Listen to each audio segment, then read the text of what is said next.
nuk e di, po e kuptuan të gjitha gocat. Pushimeve, po. Se barku ishte pak më i madh se me të parën.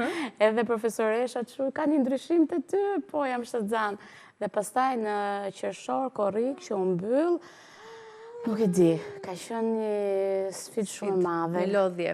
Do të flasim pas edhe për vështirësi pushu ka por që ditën e diplomimit pastaj mora të dy me vete. I kishe të dy? I kisha të dy, po, edhe thash edhe në qoftë se nuk do pranonin bebat, ikonin do ta merja, sepse duhet ta kishe si kujtim. Po, ishte fiks në ditën e parë të shkollë të universitetit, do me thënë, të vitit të dytë, ishte në bark, kështu që duhet ta merja se s'bën edhe... Ka qenë gjithmonë me ty dhe erdhi gjumi të vogël. Dhe gjatë ceremonisë, profesoresha që ishin lart na dhanë dy shenjë falënderimi, një për mua, një për djalin.